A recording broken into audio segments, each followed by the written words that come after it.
Good morning, good afternoon, or good evening, all. My name is Denis Leclerc. I'm the CEO of Ecotech Quebec, and I'll be your moderator for this clean conversation. Actually, it's the third clean conversation that we're having, and we're very pleased to have you with us today. Why a clean conversation? Well, it's because International Cleantech Network and with International Cleantech Network, which is a network of clean tech clusters around the world. Well, it's from 14 countries.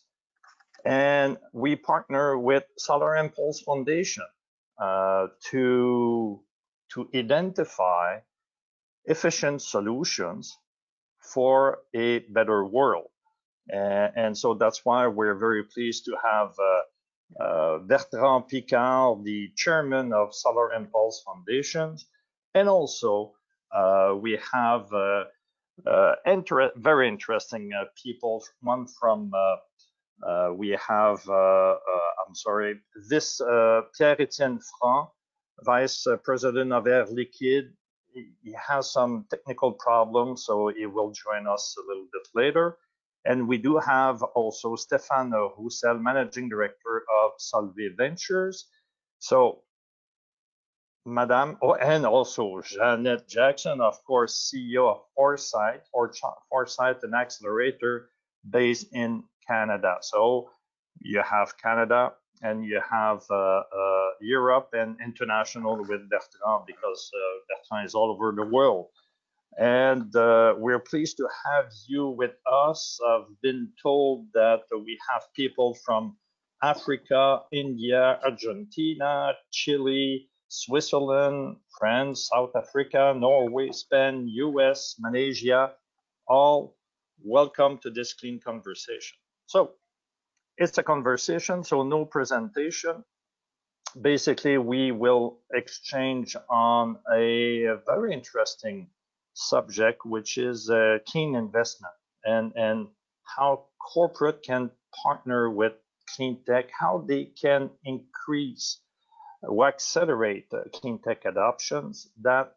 This is the subject for today. So I'll ask each panelist to introduce themselves, a few words about them and what they do, and also what the COVID crisis affected their companies or ways to do business, because it may be positive as well, depending on what type of business you're involved in.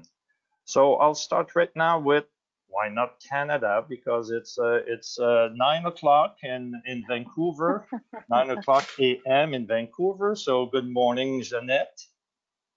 Good morning. Thank you. So, Jeanette, a few words about you, Foresight, and the situation.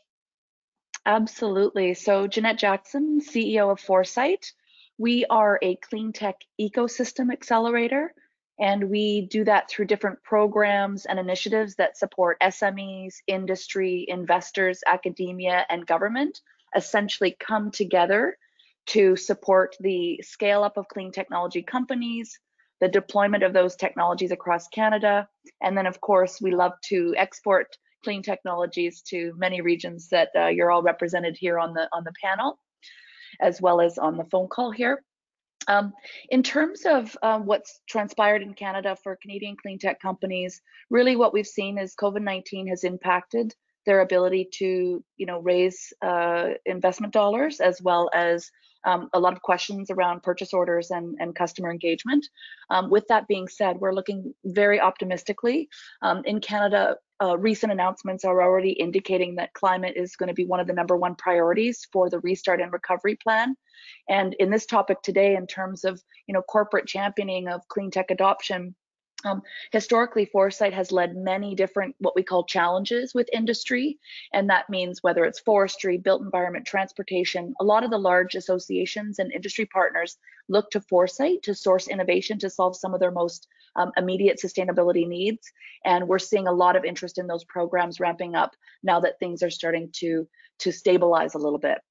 I'll leave it at that for now and pass it over to the next speaker, but excited to be here and dive into some of these questions. Thank you, Denis. Merci beaucoup, Jeannette. Thank you. Stéphane, a few words about you. You're based in Lyon, France. I'm based in Lyon, France. Yes, it's very hot right now. Thank you for having us. So I'm managing director of Solvay Ventures, the venture capital arm of Solvay. So Solvay is a multinational company, advanced materials and chemical company with historical roots and headquarters in Belgium. The founder is an acquaintance of Bertrand grandfather, actually. So the relationship between Solvay and Solar Impulse go back deep in the history of the families.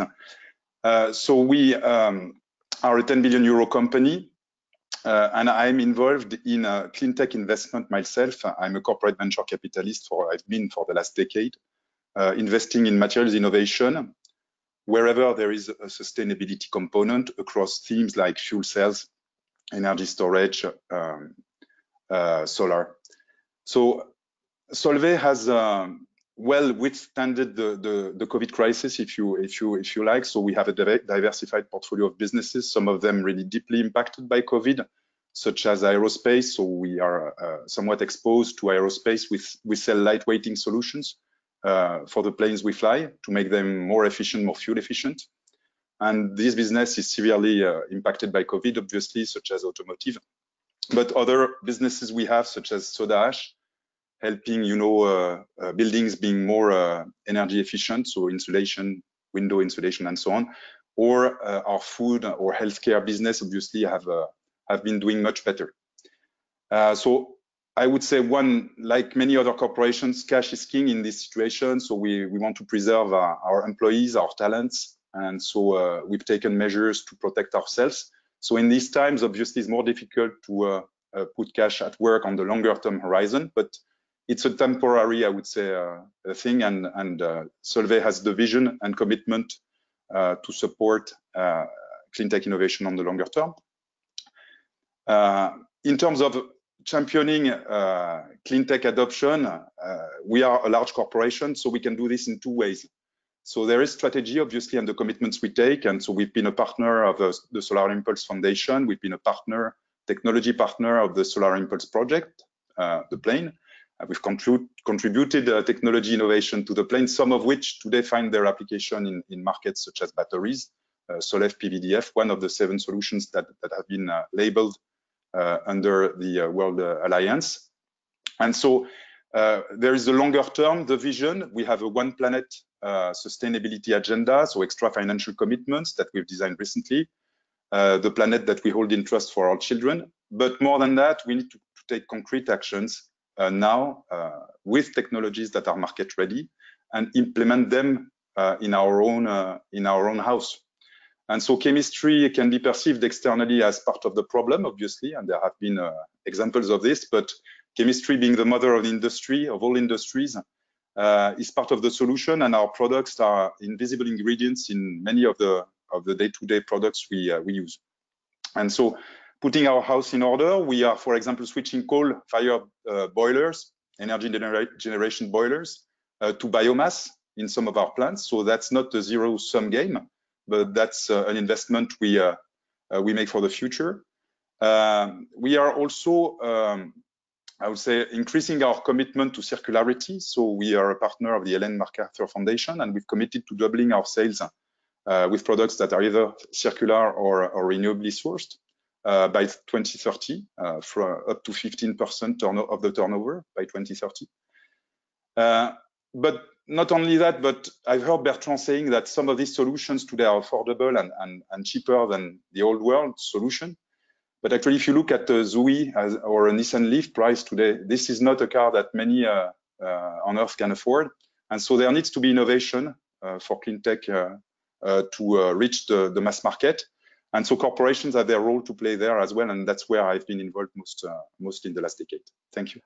Well, thank you. We'll come back to this role because this is very key. So you said, Stéphane, of course, cash is king. So liquidity for companies is very crucial post-COVID or during COVID.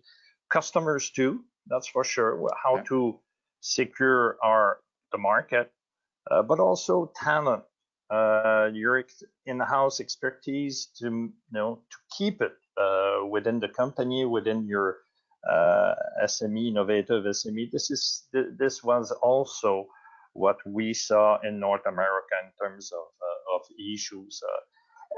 So, and then you said, okay, you're partnering. So your role is to partner, and you said you partner with Solar Impulse. So let's go to Bertrand Picard. Bertrand, why Solvay is partnering with you? There is a long tradition of friendship between Solvay and my family. My grandfather in 1931 made the first ever flight to the stratosphere, inventing the pressurized cabin. And this expedition was funded by the Fonds National, National Fund for Scientific Research of Belgium, which was created by Mr. Solvay, Ernest Solvay, the founder of Solvay, and the King of Belgium. So we were in touch again when I launched the Solar Impulse project, and the first big company who believed in this project was Solvay, and we never split since. We're always collaborating on the Solar Impulse airplane project and now on the foundation. And the support of the partners, corporate partners for the foundation is absolutely crucial, because this is what allows us now to select and label the solutions that are financially profitable to protect the environment. And my goal is to reach 1,000 of them as soon as possible. And today we have already selected and labeled 550. So what does it mean? It's not just solutions that we gather and make a list.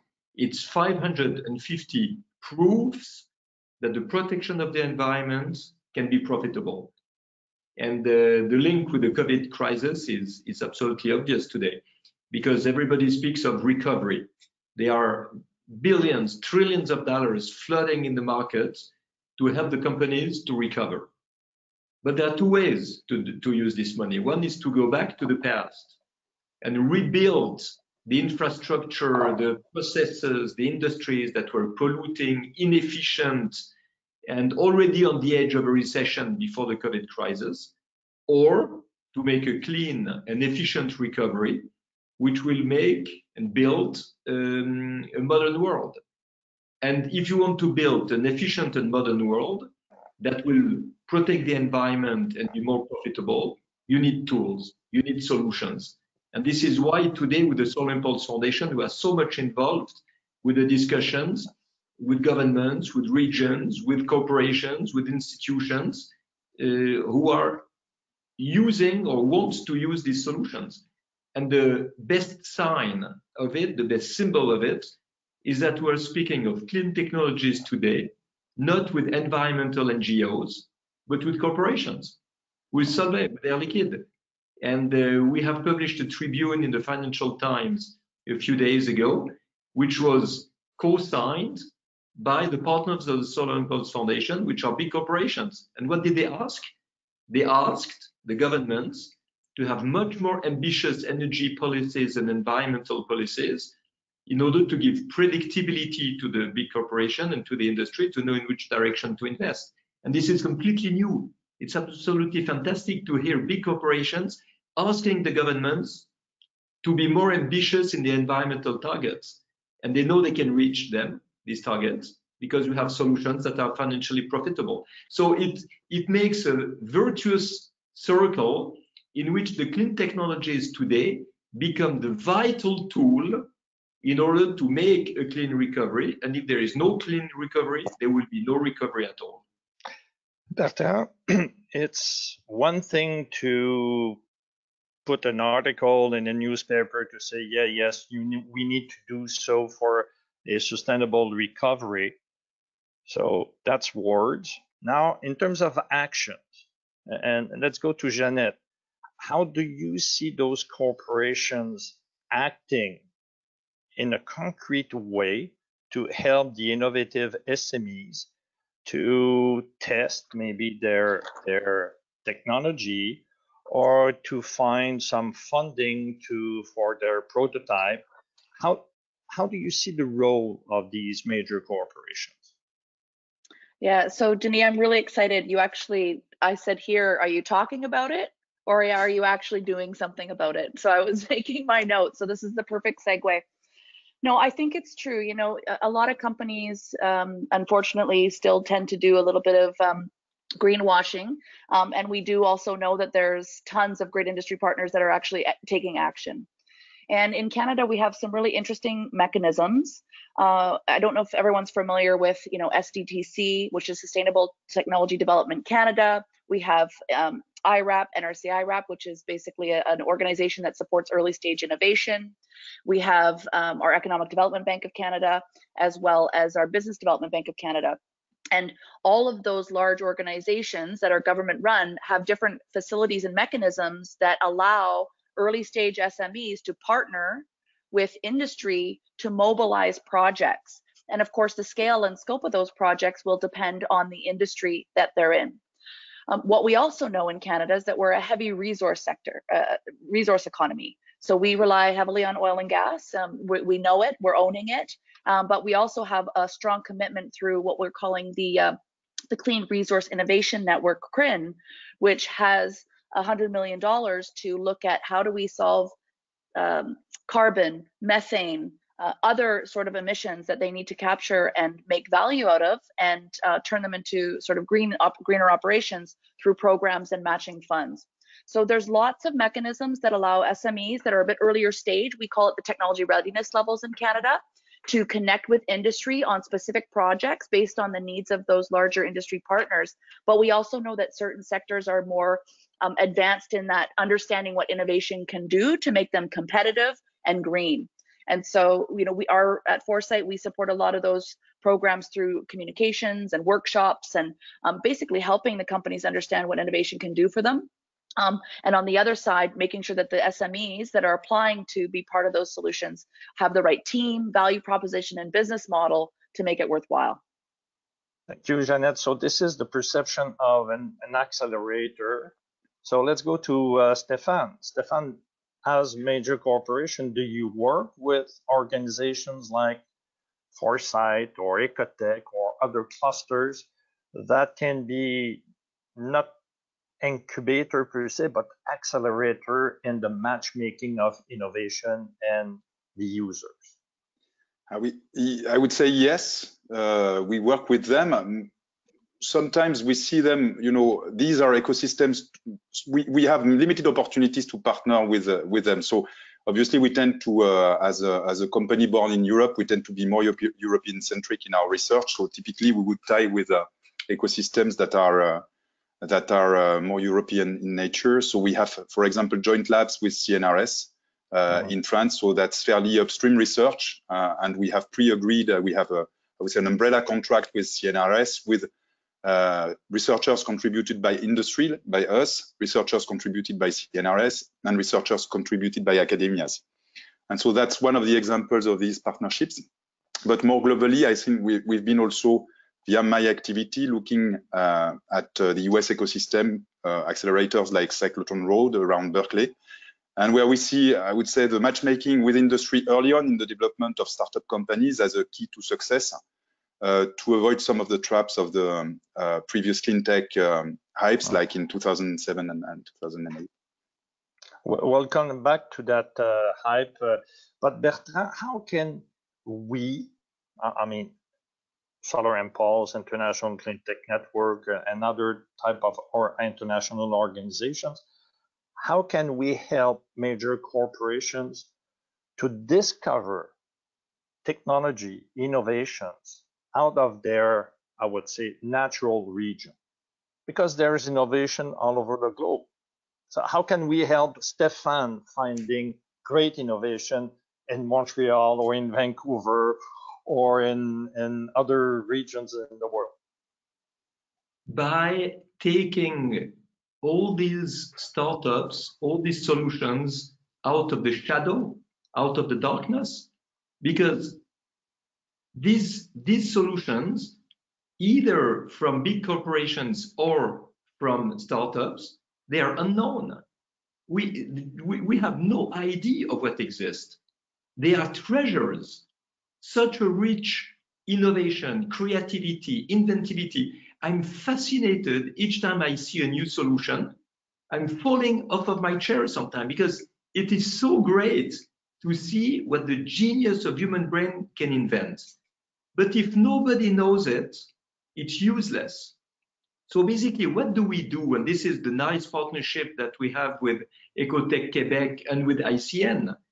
We try to identify all the solutions that exist, all the companies, big or small, who have a solution. And we invite them to submit their solution in order to be labeled. It's completely for free, but it takes about half a day to fill up the submission form. And we help them to do it. ICN is helping them, we help them.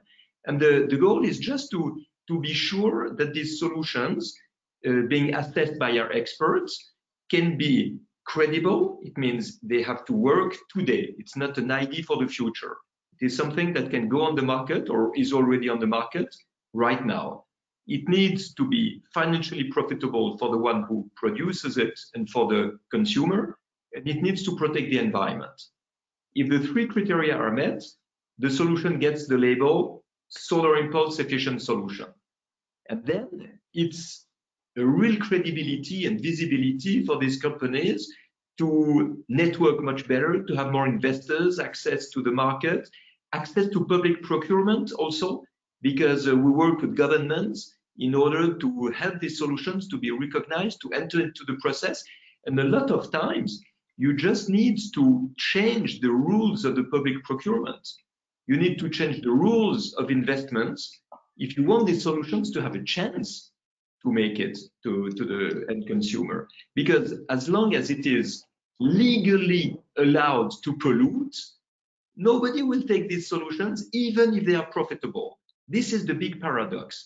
It is profitable much more than the old technologies, but because the old technologies are anchored into the roots of the habits of people, it's difficult to make them change.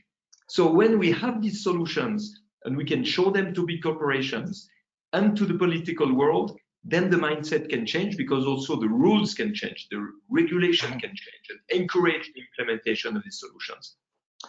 And the value, a label, just for a label, there's not a lot of value, but a label that brings you connections with, as you said, with corporations, potential users, public entities, as well as financial institutions, because at Solar Impulse you have numerous financial institutions that are partner with the foundation. So it brings a lot of value to have this 1,000 solutions label, Solar Impulse solutions. But yes, maybe I will add something. You are right to say, is it one more label? No, it's not one more label, because actually it's the only label in the world that is focused on the profitability of environmentally friendly products. And this is completely new. And normally the labels are sold. You need to buy them, yeah.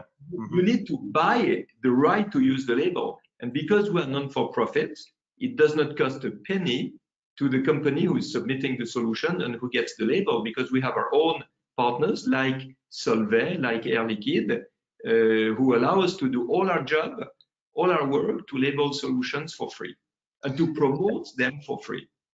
And then you approach corporations, and sometimes corporations, and Jeanette, you were starting to talk about greenwashing. You know, sometimes we see corporations that would like to put some good wording in their annual report or sustainability report. They're not that really involved in the sustainability journey.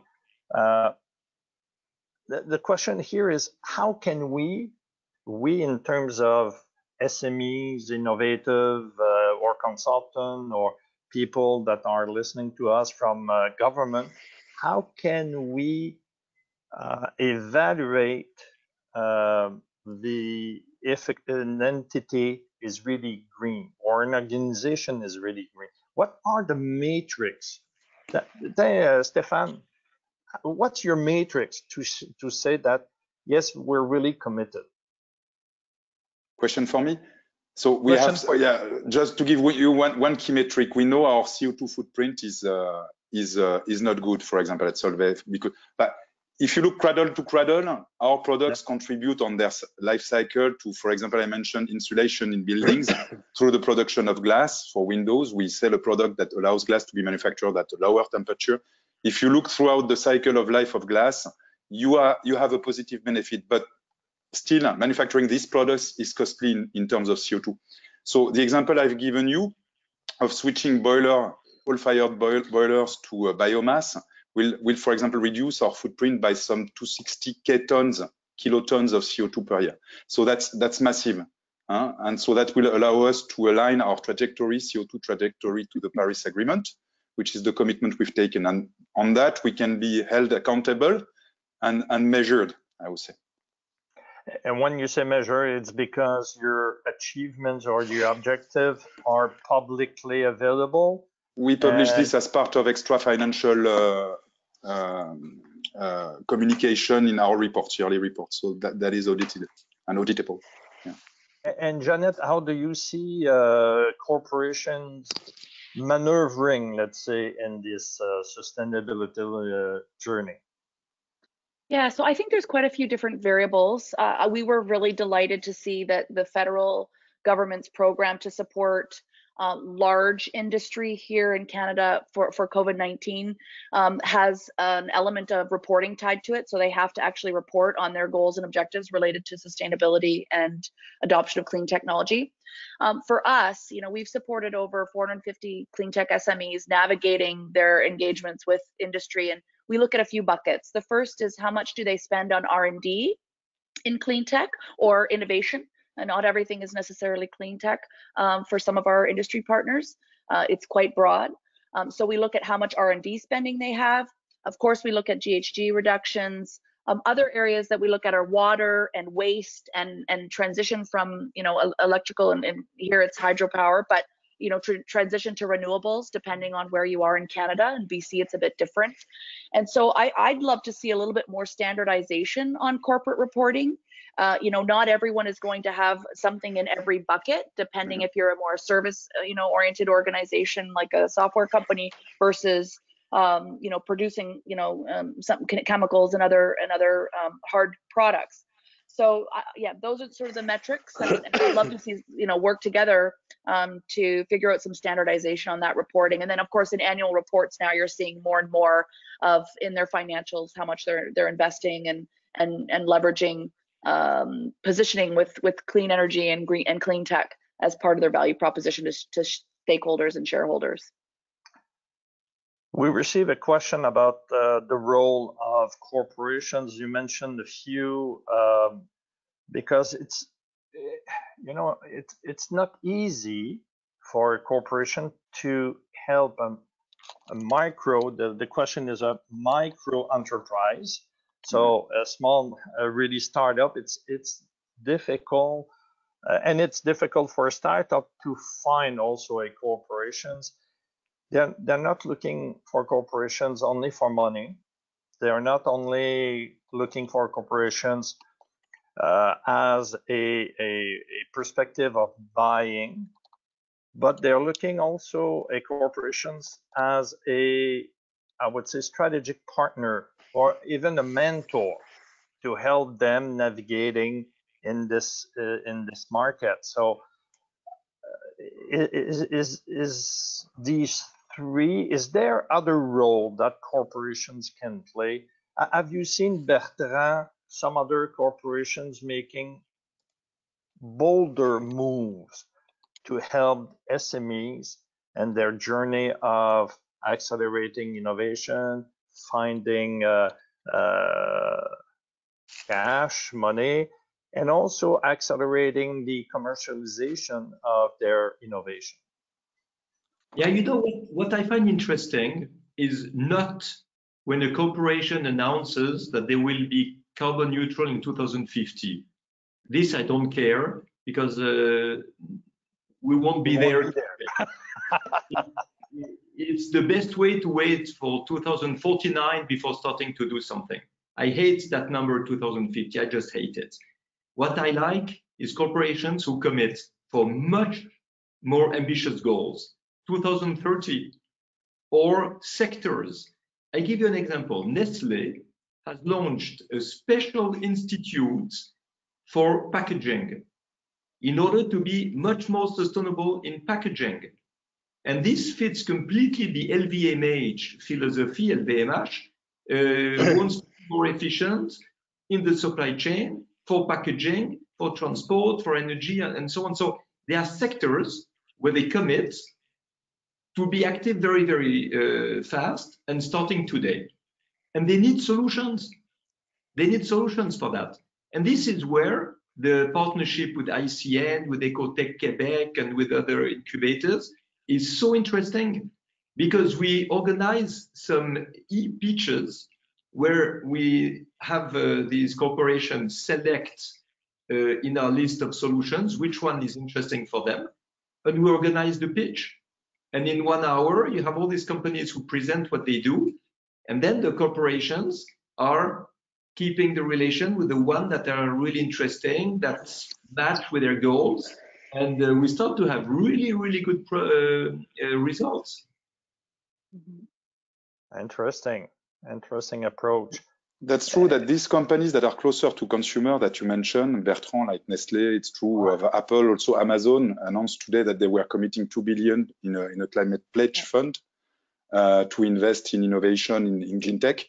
Those companies that are feeling the pull from consumers are maybe faster to put dollars behind their commitments than others. But we see this in the end will move upstream into the value chain, and Apple is a nice example. They have had this supplier clean energy program, and we committed to it, whereby they were committing to sourcing the 30% of their electricity, 4 gigawatts by 2020 from renewable sources. So I don't know where they are today. They were supposed to publish in April, and they were publishing their progress year to year in April. I have not looked at it recently, but they were on track to reach that goal. Excellent observation, Stéphane. B2B, so business to business, versus B2C, business to consumer. Well, maybe the approach is different because the impact on your revenue may be also more critical if you do B2C. Is it something that you see, Jeannette? Do you feel the same way? Well, I think consumers in general are getting more vocal about their expectations from larger corporates, whether it's food, clothing, building materials, packaging definitely comes up a lot. I think what's happened to date is a lot of smaller companies have come out of the woodwork and are creating solutions. For example, here we have a company called Nada. They're a packageless grocery store, and they've really made an impact here. And so then you have folks like Whole Foods and other large chains that have to act. And I completely agree with Stéphane that pressure from consumers will activate further down the value chain. Of course, the grocery stores don't have control of that themselves, but the consumers don't care. They just get to the store and see, what they make base decisions on what they want to buy and what they want to see. So we definitely see that consumer activity moves a lot more quickly. We also know that with most innovations that we support as Foresight, consumer clean tech companies are competing with a lot of software companies. So for them to raise funding is a bit tricky. So we really do need industry to step up. Obviously, it's a lot cheaper to build a workout app and sell that than it is to basically restructure the whole value chain down to the consumer on things that we consume every day. What there's a different perspective, but if we come back, Stéphane, you talked about you said the hype that we went through well, it was in 2007, 8, or before, yeah. But there was the Cleantech hype and with these VC world, and then the subprime crisis, and many face I would say negative experience with Cleantech. And you've been in this financial ecosystem for many years. What have we learned? First, no, what have we learned something? If so, what? I think, building on what Janet just said, it takes more patience to switch a value chain from B2B to B2B to C than it takes to switch just a consumer product. So it needs patient capital, and the VC model is not very well suited for this. You know, they will want to go for the killer app, the killer market application that's going to drive the value, the inflection point, and the exit. And they were building plants ahead of market, you know, biofuels plants, fermentation plants, Konarka in solar, you know, for example, buying Kodak plants and then having to hire workers, spending 200 million to build a factory with no market. So I think working with the value chain and initiatives like the Solar Impulse Foundation with the World Alliance, or other incubators like Cyclotron Road, or what you are doing, Janet, yourself, bringing industry closer to SMEs, is, I think, the right way to go. In the end, the exits might be less unicorn in nature, maybe smaller technology exits along the way, but much less also capital wasted, and a pace of innovation delivery that may be actually more profound or more consistent, more. So that's my take on it. But Denis, may I step in? Sorry, I'm hidden. Nobody sees me, but in fact, I'm on. Oh, it's Pierre-Etienne. Oh, I have been trying to join through my computer. It didn't work, and I managed to go through my iPhone. So I'm listening to you. I'm trying to get on the video, but I cannot. But I'm on. And as you were speaking about how the big companies, large companies are taking, using or developing with small ones, maybe I can give a couple of very rough and rapid examples, especially on the new energy business. Yeah, please go ahead. Go ahead. To be very blunt, on the hydrogen energy developments that, as you might know, is having a lot of hype right now.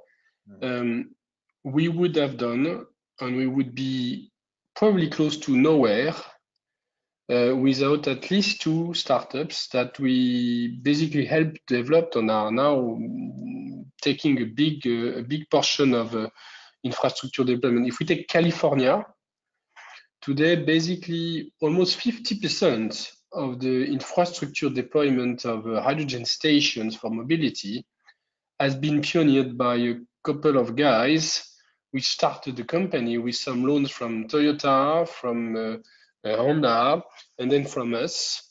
And now they basically are the ones with whom we've signed a very large contract to supply them with their liquid hydrogen that they need, and we're investing around 200 million euros just for them to go. And if they would not have taken the risk to invest and embark the Toyotas and Hondas to get some loans, to get the funding then from the Californian government, we would not have any retail in California. If I take Paris, we have today a fleet of 120 taxis on the go to move to 600, and then to go then for a phase 2 for a couple of thousand, and then to replicate everywhere in the world. It started 5 years ago when a guy called Mathieu came to my office. We had just launched a venture capital fund for the group, and he told me, I'm trying to move into electric mobility in Paris because this is the only way to decarbonize a key element of emissions in the city. I don't know how to work with batteries. I said, well, why don't you try with hydrogen? We give you 1 million, you start to startup. And now this guy is just raising now 80 million. We're going to have 600 taxis by the end of next year, and then the next moves will be a couple of 100 millions. And we would not have done it alone because we are not agile enough, But if you are bold enough to say, okay, let's take a bet on entrepreneurs that are ready to take a lot of risk, and you follow, because you need to follow, then we had to build the station, we had to run the hydrogen, we had to be reliable, and so on. If that's another example where basically you're not only you're not helping them, they're helping you. That's the reverse. They have the boldness to push us beyond our limits. And I take a last one and then I stop because I don't want to interrupt for people that don't even see me. But we have another case where you've got a couple of people who are very excited by a technology which is cryogenics to recover biomethane from landfill gases, which is not very easy because you need to split nitrogen, which is inside these landfill gases, and also CO2. So you need some kind of a cryogeny. They learned a little bit with us. They wanted to push it internally. I said, no, we have too many things open. We cannot support also that. But if you want to do it as a spin-off, we'll help you. And now this company is one of the labelized company from the foundation called WAGAR. It's a beautiful entrepreneurship. And it's because, again, they took the risk. We said, okay, we're going to help. We give them a licensing for the royalties, for the use of the IP. We give them a couple of capital, and then there is some money. And we are some of the off-takers of some of the gas, but we would not have done it alone. It's the audacity, the agility that is making those guys rise, and we benefit from them. So it's even the reverse in many cases. Etienne, very good examples of what you were able to do. Now, we're in 2020, COVID, a lot of cash, a lot of uncertainties financially for many corporations, financial burden for governments. They had to print a lot of money, and it's going to be the next generations that will have to pay for it. Now, the agility for major corporations to fund innovative SMEs, we may see some challenges there. I'm not sure I 100% agree with that, because what we find, sorry, I'm going to jump in, because what we do find is when organizations are desperate, they have to start to think outside of the box and reimagine their whole infrastructure and operation. So I agree, if things are well, they don't spend a lot of money. When they're flush with cash, it's R&D central. But that also tends to happen when folks and organizations are desperate as well. You have to find a path forward that's more sustainable, more cost effective, more responsible, etc. But I'm happy for others to debate. It's a very strong incentive for venture capital developments, because, not going into too much detail on accounting, but indeed you're right, the P&L, the profit and loss statements are at risk because you've got a lot of issues on your fixed cost and the revenues are not always there. But if you have a strong balance sheet, you can still use it by investing as a minority player in many startups, which is a way to continue to foster innovation. So it's a very good moment for venture capital. And so I'm not sure that it's going to, it might constrain and compel the large companies to focus very much on some of the most important R&D topics, but they can continue to fuel innovation through venture capital. And I think we should see a lot of that. Stefan, do you see the same thing? I think we've seen valuations collapsing, so there is less money, and the appetite for risk is probably less also. But still, you see in the wider pool of capital between private equity and VC, you see certain institutional investors also interested in VC because they see it as less exposed to cycles. So there are pluses and minuses, but I think it's good to see government stepping in with support packages that are very important, like with Ursula von der Leyen in Europe and the Green Deal for making Europe the first carbon neutral continent. I think this is very, very much welcome in the circumstances still. That's exactly where I was trying to head to. So the role of government. Oh, of course. How the government can play a role to help the private sector invest in companies and startups. So, I mean here, how can the public money leverage private money to continue to innovate, to continue to find solutions that are helping us, helping the society, fighting climate change, and protect biodiversity? Bertrand, what would be the role for government? There is a role for the governments to be really helpful in that direction without paying anything, without putting public money. It is to put in place a regulation that creates a need for these new technologies to come on the market. But as long as it is like today, absolutely legally allowed to put plastic in the ocean, CO2 in the atmosphere, particles, toxic particles in the lungs of the people, bad chemicals in the food, and the waste in the soil and make landfills and so on, as long as it is allowed to be inefficient, to waste, what will become the startups who are suggesting and bringing solutions that are efficient? Nothing. They will be ignored. But if the governments are courageous enough to understand that today the only way to be competitive is to be efficient, the only way to make money is to replace the old polluting infrastructures by modern, clean and efficient infrastructures, and as soon as they will have ambitious energy policies and environmental targets, there will be a need for efficient products, a need for solutions, a need for the tools to fulfill these goals. And then it will be a royal avenue for all these startups who have the solutions already right now. They're ready to go on the market. So let them, give them the chance to do it by encouraging an ambitious energy policy and environmental policy. So regulations for you, that would be a major role for government. For me, it's a major role for governments. And when I say regulation, it does not mean that everything will be prohibited. Sometimes regulation is a way to allow new things to happen. In the public procurement, for example, the logical regulation is to take the most efficient offers on the entire lifetime of the product, and not only the cheap investment that you have in the beginning.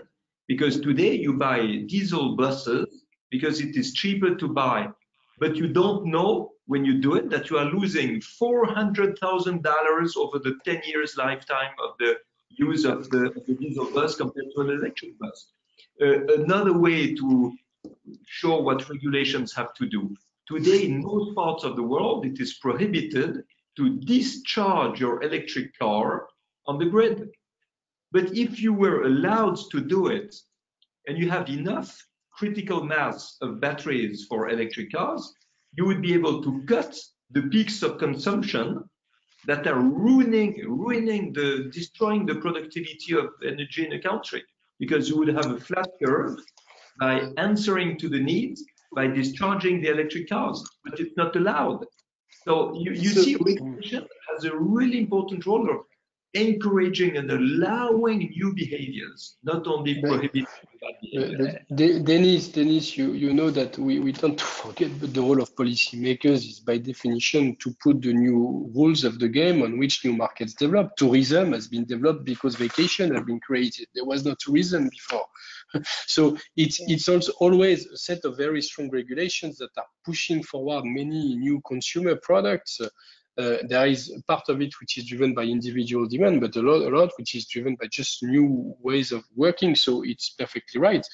But regulation is not always enough, because if you say I want tomorrow to have a certain share of my energy which is renewable, and you don't do the feed-in tariffs that were done to support the solar and wind decrease of cost, it would probably not have worked, because the cost would have been too high for the society. So regulation is even more easy to build when it is about very strong internal market which you cannot delocalize. Because if tomorrow you do a regulation on the steel industry, for example, saying in Europe, no more steel industry using blast furnace if you don't put a carbon capture system on your blast furnace or a hydrogen-based blast furnace, then the overcost will kill the steel industry in Europe. So regulation is more easy when you are dealing with an internal market like the transport market, where, as said Bertrand, you can increase progressively the emissions target so that everybody develops cars which are compatible with that and then use hydrogen or batteries. So I think it's a mix of regulation and a couple of support schemes to enable the shift. So you mean for good regulations, you need to have a stick and a carrot? Exactly. Okay. And Stéphane, do you have the same perspective? Yeah, I think there is a role to play, as Bertrand was saying. Without any incentive to switch, you have conservatism stemming from the players that are in place. They have capital to reimburse and so on, so nothing will take place if there isn't an extra push to move the products along these value chains. So I agree definitely that regulations are needed. That's true in agro. You've seen the pushback from the industry on the switch away from glyphosate and so on. So it's been a very tough battle. And there are huge dollars being put at work by the industry to make sure that this does not happen. So shouldn't be naive. I think government has its role to play, and it will pave the way for innovators to make a return on their investments also. So it's not opposed to seeing great returns being made out of innovation. On the contrary. I just would like to answer to Pierre-Etienne about steel industry, to take that example, because it's very interesting. If Europe was producing much cleaner steel and in a much more efficient way, firstly, it would probably be more financially profitable. But even if it was not, even if the investment in the beginning was quite high, the WTO regulation allows Europe to put a carbon tax on the steel that would be imported if it produces more CO2 than what Europe is producing. And this is very important because a lot of countries say, oh, it's not allowed, we need international agreements for all the steel or all the production of food or things like that everywhere. But it's not true. The countries are hiding themselves behind wrong interpretations of WTO rules. I fully agree. But often the people just tend to forget that, and they're indeed hiding themselves behind the law of markets and not taking their role as policymakers, which indeed is just to tell what is the rule of the game and to be strong in terms of entry barriers when it's linked to environmental or social protection. We agree with you. If I can just jump in with one comment or a couple quick comments.